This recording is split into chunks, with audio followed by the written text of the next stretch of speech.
Erev Tov, on dédie le shiur de ce soir, les Louis Nishmat, deux personnes qui me sont très chères, donc mon grand frère Shalom Bar Rachel et mon grand cousin Claude Ayush Bar Rachma. Shetehe Nafsham Tzroura Bitzror Achaim. Alors Rabotai, vous connaissez tous le prix Nobel. Le prix Nobel, chaque année, a été octroyé à tout celui qui fait des recherches au niveau de la médecine, au niveau de la science, physique, chimie, etc., même au niveau de la paix. Mais derrière le prix Nobel se cache une histoire, l'histoire d'un homme qui s'appelle Alfred Nobel.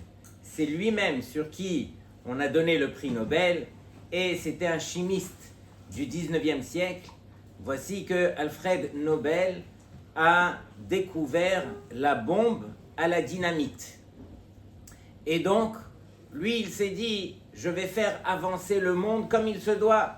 Je vais permettre au monde de faire des choses qu'ils n'ont jamais pu faire. On pourra éventuellement faire des constructions. On va mettre de la dynamite entre des montagnes. On pourra construire des ponts, etc.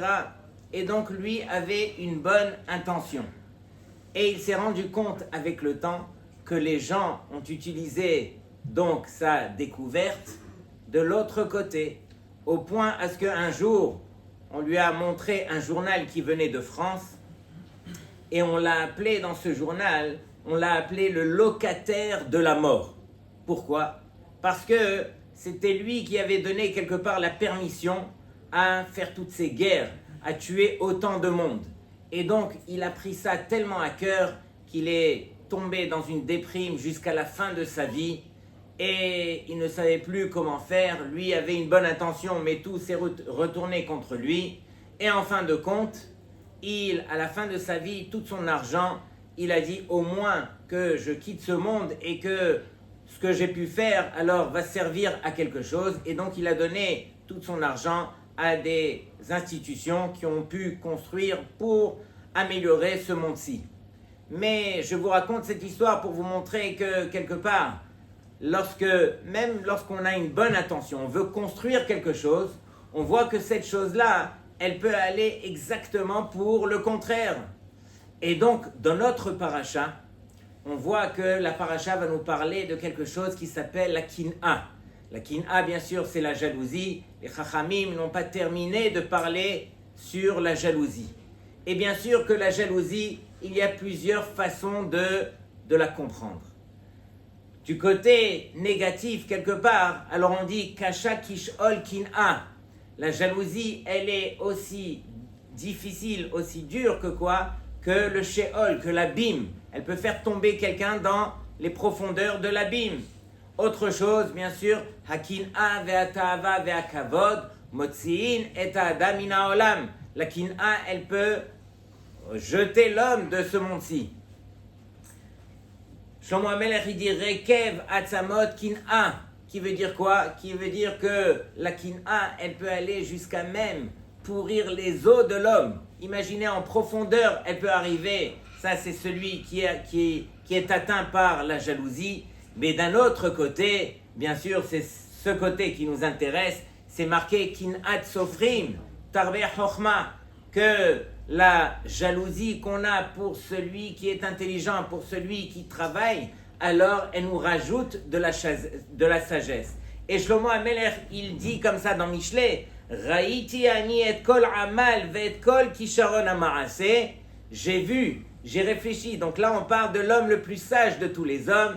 Il a dit, j'ai regardé quel était le labeur, dans quoi est-ce que l'homme mettait toute son intelligence, et voici la conclusion de Shlomo HaMelech, Vehu kin'at ish mereheu, qui veut dire que finalement, qu'est-ce qui reste de l'homme ? C'est ce que l'homme va jalouser, va regarder chez autrui. C'est ça ce qui, quelque part, va le construire. Donc, Rabotai, on n'a pas conscience réellement, mais quelque part, on représente le regard qu'on a envers autrui et on alimente justement par la kin'a, par la jalousie. Donc on va essayer de traiter de ce sujet puisqu'on le retrouve dans la paracha et d'autant plus que nous, ce qu'on doit apprendre à faire, c'est comment distinguer à l'intérieur de nous quelle est la bonne jalousie, quelle est celle qu'on doit apprendre à mettre de côté et qu'on doit travailler. Parce que Rabotaï, celui qui ne travaille pas la jalousie, alors en fin de compte, c'est lui qui perdra, comme c'est marqué dans les psukim, où on montre que c'est une grande perte pour celui qui est atteint de la jalousie. Donc dans la paracha de la semaine, vous voyez vers la fin de la paracha, on parle de deux hommes qui sont venus dans le camp des Béné Israël. Ces deux hommes s'appellent Eldad ou Medad. Et d'après les Da'at Zekenim, Ba'alei HaTosfot, ils disent que Eldad et Medad n'étaient nul autre que les demi-frères de Moshe Rabbeinu. On sait que la mère de Moshe, Yocheved, c'était la tante de Amram, le père de Moshe. Et lorsqu'ils ont reçu Mahamad Arsinaï, lorsqu'ils ont reçu la Torah, elle interdit qu'une tante se marie avec son neveu. Et donc, Yocheved a dû divorcer, donc Amram a dû divorcer de sa femme, Yocheved s'est marié avec quelqu'un d'autre qui a eu Eldad ou Medad. Et donc, dans la paracha, on voit que Eldad ou Medad, qu'est-ce qu'ils ont fait? Nitab'u, ça veut dire quoi? Ils ont fait de la prophétie. Ils ont reçu une prophétie et ils sont venus la dévoiler devant tout le monde. De quelle prophétie est-ce qu'il s'agit? Ils ont dit tout simplement que Moshe va mourir ici dans le désert, ve Yehoshua machnis, et c'est Yehoshua uniquement qui permettra au Béné Israël de rentrer en Eretz Israël. Mais Rabotaï, j'arrête un petit peu ici l'histoire. Imaginez de quoi est-ce qu'il s'agit. On parle ici que Moshe Rabbeinu, c'était Adon Hanevim, c'était que lui qui recevait les prophéties. Hachem ne s'adressait qu'à lui. Et voici qu'on vient lui rapporter que deux personnes à l'extérieur, ils ont reçu une prophétie. Lui n'était pas au courant de cette prophétie et c'est la première fois qu'il entendait que lui allait mourir dans le désert et que c'était Yehoshua qui allait faire entrer les Béné Israël en Eretz Israël. Imaginez à ce moment-là comment est-ce que Moshe Rabbeinu il devait se sentir. À la limite, combien ça le rabaissait. Et voici que Yehoshua lui-même, il a couru chez Moshe et il a dit à Moshe, Kelahem, Moshe, maudis-les. Comment est-ce qu'ils peuvent dire une telle chose devant tout le monde sans avoir honte? Ils ne savent pas que c'est toi le Adon HaNevi'im. Comment est-ce qu'ils peuvent te rabaisser de la sorte? Mais regardez Rabotai, Vayomer lo Moshe, Moshe répond à Yehoshua. Moshe n'a pas pris le temps de réfléchir. Qu'est-ce qu'il répond? Hamekane atali. Est-ce que tu es jaloux pour moi, Yehoshua? Umi ten kol am Hashem neviim. Que Hashem y fasse en sorte que tout le peuple devienne des prophètes comme ces deux-là.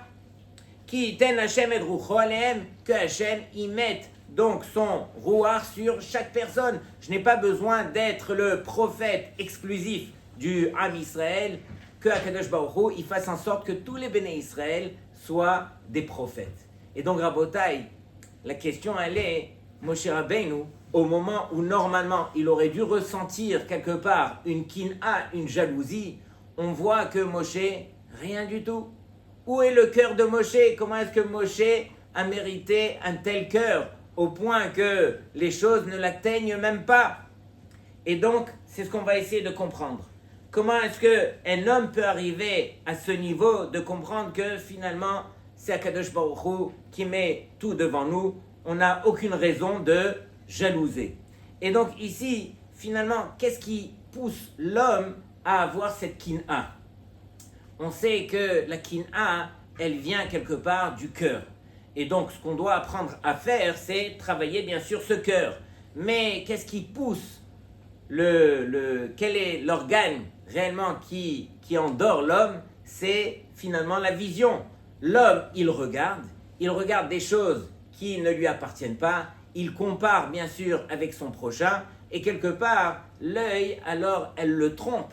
Et elle le trompe au point de lui faire croire que lui, il a eu telle et telle chose, et moi, je ne l'ai pas eu. Et quelque part, voilà, c'est ça ce qui amène à la jalousie. Mais Rabotai, si on comprend que finalement, l'œil est relié au cœur, puisque Aïn, Roa, velev homed, l'œil il voit et ensuite c'est le cœur qui désire, et donc c'est la raison pour laquelle on jalousie son prochain.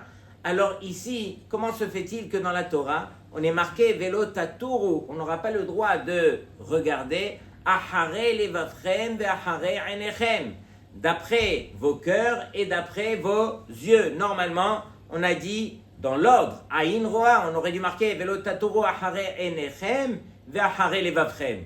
Pourquoi? Parce que l'œil d'abord il regarde et ensuite c'est le cœur qui désire. Sur cela, qu'est-ce qu'on répond? Rabota, écoutez bien, la chassidoute elle dit que l'œil ne peut voir que ce que le cœur réellement désire. Tout ce qu'on voit, tout ce qui nous attire, tout ce qu'on voit chez le prochain, c'est uniquement ce que nous on a dans le cœur.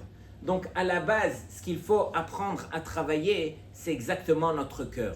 Dicter à notre cœur que finalement ce qui appartient à notre prochain, c'est un bien pour lui. Et à nous de travailler un petit peu notre intérieur pour accepter que ce que son prochain il a, c'est un bien pour lui, et pour nous c'est exactement le contraire. Donc on va aller d'exemple en exemple et on va essayer de trouver un petit peu, voilà, qu'est-ce qui nous pousse à demander. Donc regardez bien, on sait que Moshe Rabbeinu, alors lui il avait bien sûr plusieurs cousins. On sait que dans la famille de Lévi, il y avait donc Kehat, le fils de Lévi. Kehat avait 4 fils. On connaît l'histoire. Donc le premier c'était Amram, le deuxième Yitzhar, le troisième Hebron, le quatrième Oziel. Alors Amram, lui, il avait Moshe et Aharon. Ensuite, Yitzhar, il avait Korach ben Yitzhar. On le connaît, on va le rencontrer dans quelques semaines. Ensuite, il y avait le quatrième qui était Oziel. Il a eu un fils qui s'appelait Elitzaphan. Et en fin de compte, Moshe, c'était le manhig du clan d'Israël. Aaron, c'était le Kohen Gadol. Et à qui on a donné le Nassi de Shevet Lévi, normalement, on aurait dû le donner au deuxième fils, qui était Yitzhar. Et donc, son fils était Korach. Mais à qui on l'a donné au quatrième? À Elitzaphan, le fils de Oziel. Sur cela, bien sûr, Korach est arrivé, et Korach s'en est pris avec Moshe au niveau de la machloket, comme on le verra un peu plus tard dans la Torah. Mais Korach, il aurait dû venir chez Moshe et lui dire, Moshe, je suis jaloux. Comment est-ce que tu as pu donner le titre de Nassi au petit, à Elitzaphan? Normalement, ça me revenait de droit. C'était ça ce que Korach aurait dû dire. Qu'est-ce que Korach il a dit? Il n'est pas venu se justifier au niveau de la jalousie. Lorsque quelqu'un est jaloux, il ne réalise même pas lui-même la jalousie qui est à l'intérieur de lui. Il est atteint d'une jalousie, mais il n'arrive pas réellement à détecter cela. Et donc Korach est arrivé, il a commencé directement au niveau de la halacha, une maison qui est remplie de sfarim. Est-ce qu'on doit quand même mettre une mezouza, un talit qui est complètement bleu, d'azur? Est-ce qu'on doit lui mettre le techelet, etc. Et donc, Korach, lui, au lieu de se justifier au niveau de la jalousie, il n'a pas réussi à faire cela. Il est venu directement se confronter à Moshe au niveau de la machloket.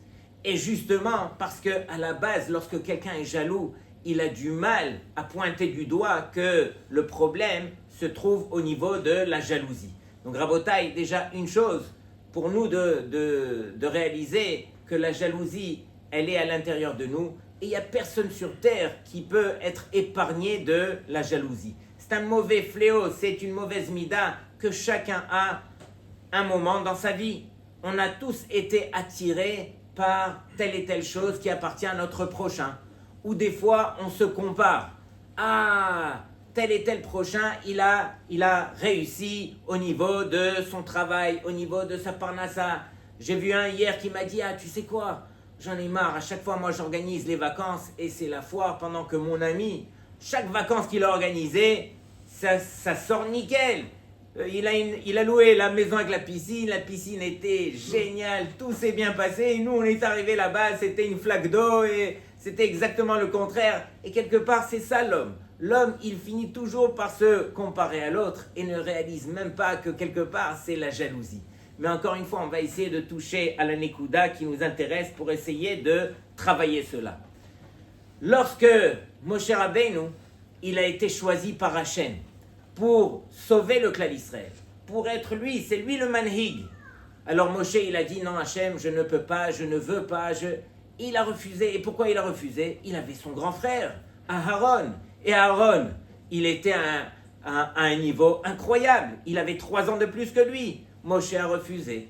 Jusqu'au point à ce que Akadosh Baruch Hu, il vient et il lui dit mais non, le cœur de Aaron, il est différent du cœur de tout le monde. Et là, Akadosh Baruch Hu, il témoigne. Vera'acha vesamach belibo. Et il t'a vu, Aaron, et il s'est réjoui dans son cœur. Comment ça, il s'est réjoui dans son cœur? On peut imaginer ton petit frère qui a été pris à ta place par Hachem, et toi, tu ne fais que te réjouir. Aaron, qu'est-ce que tu as dans ton cœur?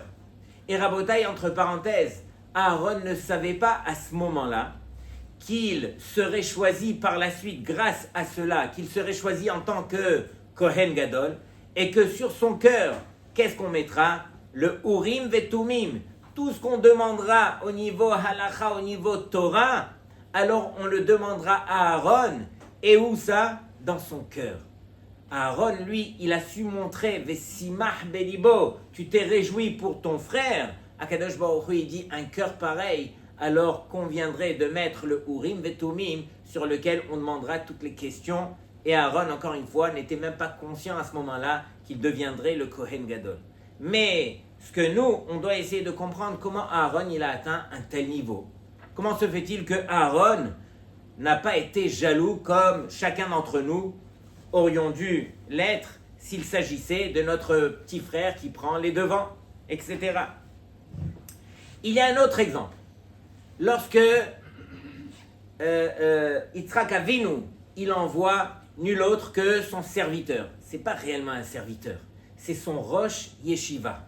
Yitzhak, il avait une yeshiva, son Rosh Yeshiva, celui qui représentait toute la Torah de Yitzhak, c'était nul autre que Eliezer, qu'on surnommait Damesek Eliezer, qui était Dolé ou Mashke. Il puisait donc la Torah de son maître et il l'enseignait à tout le monde. Donc Eliezer était le Rosh Yeshiva et Eliezer, lui, avait une fille à lui. Et donc Yitzhak, il envoie Eliezer lui chercher une femme justement pour son fils. Mechila, c'est Abraham qui envoie, c'est Yitzhak qui envoie, et finalement, lorsque, Mechila, Abraham qui envoie Eliezer, son serviteur, son cher serviteur, son Rosh Yeshiva, pour chercher une fille pour Yitzhak. Mais en fin de compte, qu'est-ce qui s'est passé? C'est que Eliezer, lui, il s'est retourné vers lui-même.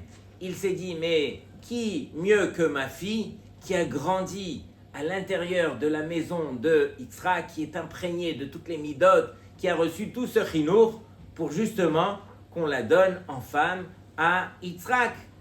Et donc, Yitzhak, lui, il a dit à Eliezer, non, Eliezer, tu vas aller dans l'endroit d'où je viens et tu ne prendras pas de fille de Canaan. En fin de compte, Eliezer, on voit que n'a rien dit. Eliezer, il a compris que on ne pouvait pas prendre sa fille et en fin de compte, il a joué à son rôle de serviteur Néhéman et il est parti prendre une fille qui n'était pas la sienne. Mais Eliezer, lui, n'a pas jalousé.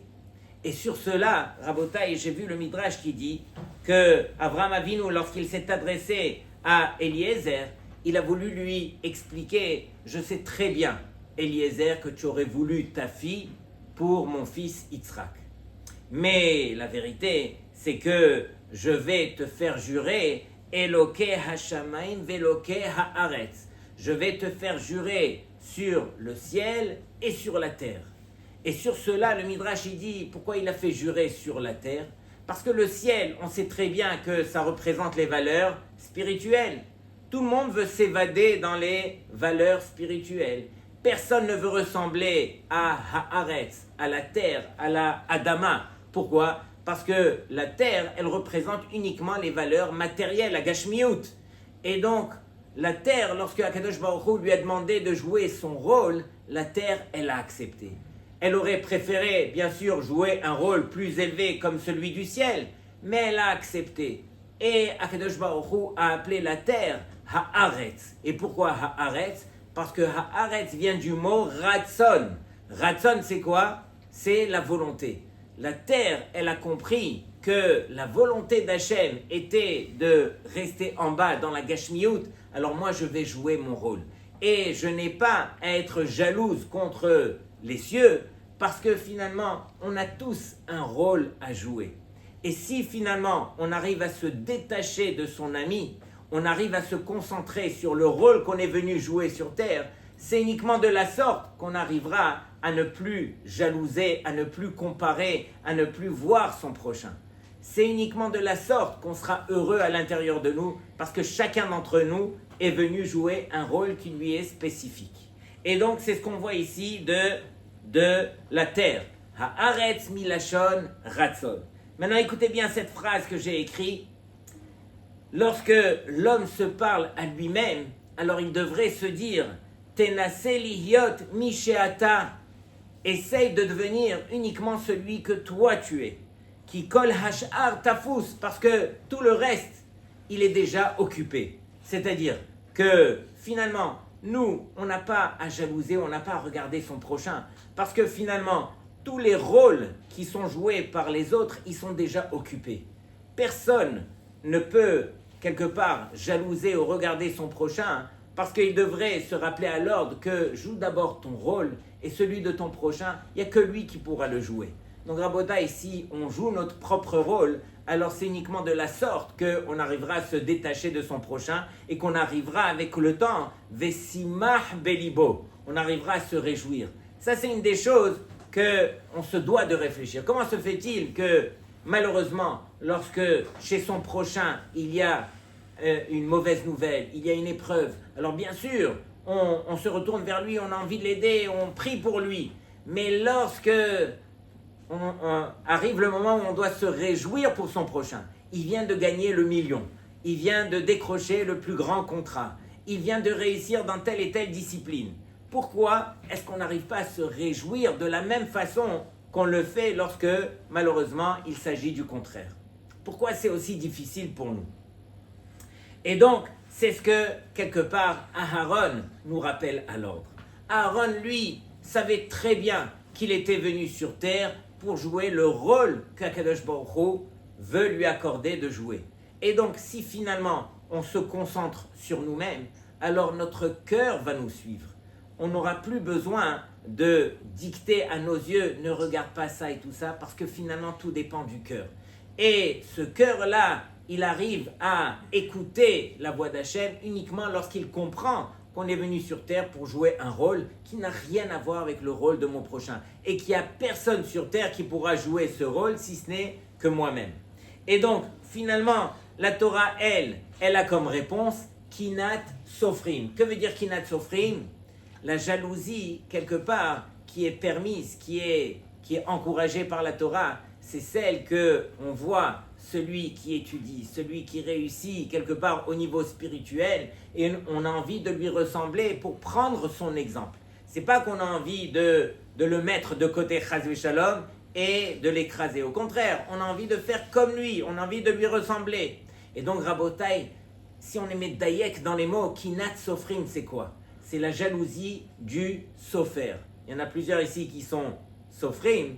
Et donc, un Sofer, c'est qui? C'est celui qui apprend à écrire et c'est celui qui va écrire son livre.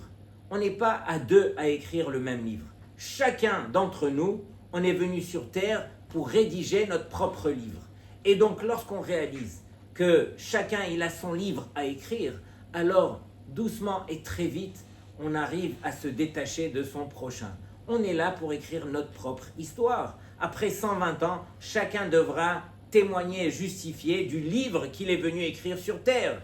Et donc, si c'est la raison pour laquelle je suis venu sur terre, alors je n'ai pas à regarder ni à droite ni à gauche.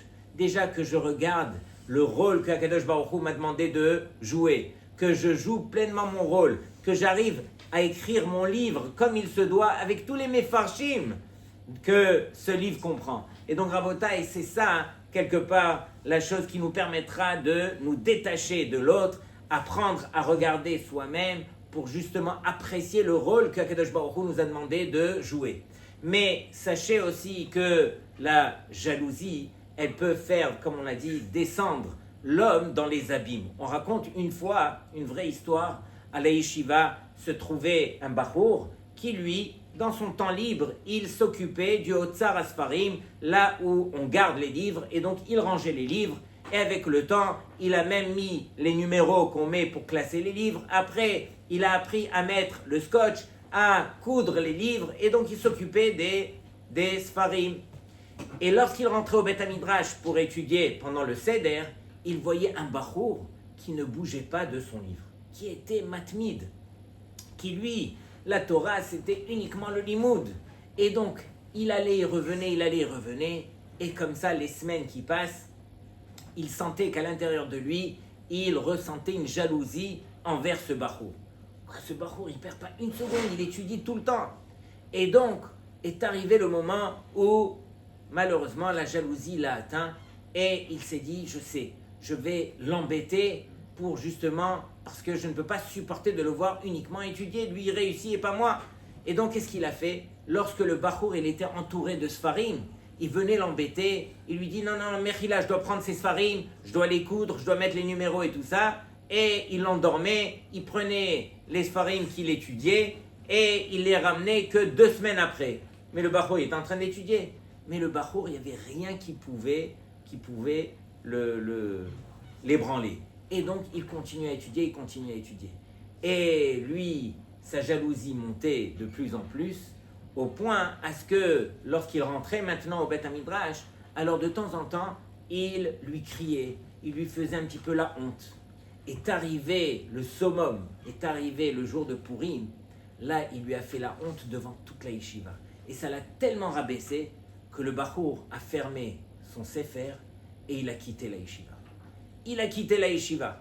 Et les bachourim, ils ont vu qu'après Purim, il n'était pas revenu. Il est où le bachour? Ils se sont renseignés, ils ont appelé les parents. En fin de compte, le bachour a tellement mal pris la chose qu'il s'est sauvé en Chutz Laaretz chez son oncle. Et donc, ils ont dit, mais quoi? Il s'est sauvé? Et les parents, ils ont dit oui, il a quitté la yeshiva, il ne veut plus étudier et il est parti chez son oncle. Et les choses ont fait qu'il n'est plus revenu à la yeshiva. Les années sont passées, les bachurim se sont mariés. 20 ans après, ce bachour du Otsar Asfarim, il reçoit un coup de fil de son papa. Son père, il lui dit, viens tout de suite. C'est un cas des plus graves. Il était à l'hôpital et il avait un problème aux 2 reins. Et les médecins, ils ont dit, il faut lui faire une transplantation de rein tout de suite, au moins un rein. Et donc, ils ont fait venir ces 2 garçons et ils ont fait des prélèvements pour voir est-ce qu'on pouvait prendre au moins un rein d'un d'entre eux. En fin de compte, après les prélèvements, ils ont vu qu'aucun des 2 garçons n'était compatible. Et donc, ils ont fait des pieds et des mains pour faire la recherche pour un rein. Et ils ont trouvé qu'il y avait un donneur qui avait donc toutes les conditions, mais qui habitait à Anvers, donc là-bas en Belgique. Et donc, ils ont dit ok. Mais il a dit, moi, je suis prêt à donner un rein à condition qu'on me donne 25 000 $ en espèces. Et donc, ils ont dit, ok, on n'a pas le choix, notre père, il va mourir, chas v'shalom. Donc, ils ont fait une collecte au travers de toute la famille, des amis. Et en fin de compte, ils ont ramassé la somme. Ils sont partis en Belgique. Et donc, c'est le garçon en question qui est parti en Belgique. Il prend l'adresse, il arrive. Finalement, quand il rentre dans la maison, alors directement, il est pris, on le menotte, on lui met un sac noir sur la tête, on le met de côté et on lui prend ses 25 000 $ et on le met dans une chambre. Et là, il ne sait plus qu'est-ce qui se passe, il comprend à peine qu'est-ce qui vient de lui arriver. Et finalement, il se met de côté et il se dit, mais je risque le pire. Et donc, il s'est mis de côté, il avait le sac noir sur la tête et il s'est dit, au moins à ce moment-là, je vais étudier la Torah. Et donc, il commence à prendre une Sugia qu'il connaissait par cœur et il commence à chanter la Gemara. Et voici que celui qui était dans l'autre chambre, qui allait bien sûr le prendre à la fin de la journée et l'emmener dans une autre maison pour le tuer là-bas, c'était le plan, alors il entend qu'il était en train de chantonner comme ça la Gemara. Il rentre dans la chambre et il écoute. Et il écoute et imaginez que c'était le Bachour avec qui il lui avait fait la honte il y a 20 ans. Ce Bachour n'avait plus touché de Gemara depuis 20 ans. Et donc, il a écouté faire la Gemara, il lui a enlevé le sac et il lui a dit « Tu te rappelles de moi ?» Et donc, ils se sont rapprochés tous les deux et il lui a dit « C'est toi, sache que si je suis venu jusque-là en Belgique, c'est uniquement pour toi, pour te demander pardon. J'ai tellement honte de tout ce que j'ai pu te faire, quelle jalousie j'ai eue contre toi, et c'est uniquement cette jalousie qui m'a poussé à en arriver là. » Et il lui dit, regarde, si déjà on a repris contact, s'il te plaît, permets-moi de rester avec toi quelques jours, j'aimerais qu'on reprenne la Gemara dans laquelle tu t'étais arrêté. Il s'était arrêté dans Masechet Gitin d'Aftet, et ils ont repris la Gemara, et ils ont commencé à l'étudier ensemble pendant quelques jours, et ça lui a redonné de la vie, de la force, et on raconte que finalement ce Bachour est retourné en Eretz Israël, et bien sûr il a fait une tchouva réelle, et il est retourné dans le limoud comme il se doit. Mais, et l'autre n'a pas été tué, il lui a raconté par la suite le plan qui était le sien, et il lui a dit, mais tu n'as pas idée, j'ai quitté le banc de la yeshiva, je suis parti me réfugier chez mon oncle, mais sache que je suis tombé au plus bas des bas. Je suis rentré dans presque la mafia, et c'est moi-même qui ai fait tout ce plan pour te soutirer l'argent, et soi-disant le rein, etc. Donc Rabotai, la Kim'a, bien sûr, elle peut faire descendre l'homme, mais elle peut le faire grandir lorsqu'il comprend que finalement, il a un livre à rédiger sur terre, il a un rôle à jouer sur terre, et c'est uniquement de la sorte qu'on gardera quelque part notre identité et qu'on arrêtera de regarder son prochain, parce qu'Akadosh Baruch Hu nous regarde, et tout ce qu'on doit apprendre à faire, c'est montrer que dans notre cœur, on est heureux de ce qu'Akadosh Baruch Hu il nous a confié de faire sur terre. Shabbat Shalom et Kulchem.